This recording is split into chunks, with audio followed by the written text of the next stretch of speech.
తల్లిదండ్రికి పుట్టినోడు కొడుకు. లేకపోతే బిడ్డ. తల్లిదండ్రి సంతానం కొడుకు గాని, బిడ్డ గాని. ఓటుకు పుట్టినోడు లీడరు. లీడర్ అనేటోడు ఓటుకు పుడతాడు. ఎమ్మెల్యే ఓటుకే పుడతాడు, ఎంపీ ఓటుకే పుడతాడు, సర్పంచ్ ఓటుకే పుడతాడు. ఓటుకు పుట్టినోడు తల్లిదండ్రి. ఓటు తల్లిదండ్రి. ఓటేసినోడు తల్లిదండ్రి.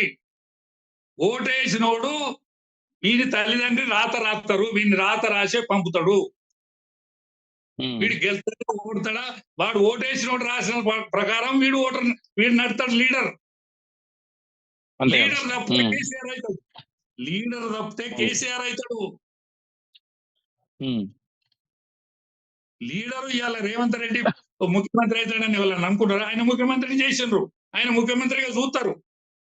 ఆయన పార్టీ ప్రధానమంత్రి కనుక అయ్యేది ఉంటే ఖచ్చితంగా కాంగ్రెస్ కే ఓట్లేస్తారు.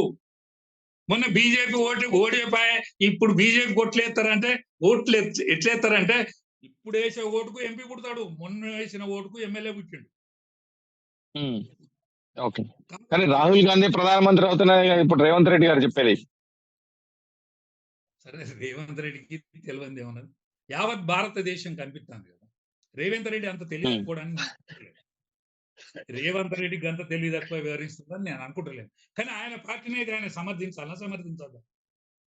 అంతే కదా. ఆయన పార్టీని ఆయన సమర్థించద్దా?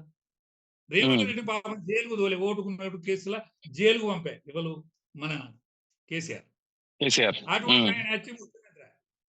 ఇప్పుడు కాంగ్రెస్ గెలవదని అంటే కరెక్టా? ఆయన కాంగ్రెస్ గెలుతుందనే అనాలి, గెలుతుందనే పోరాడాలి. కానీ జనం అనుకో, జనం అనుకో. ఎందుకంటే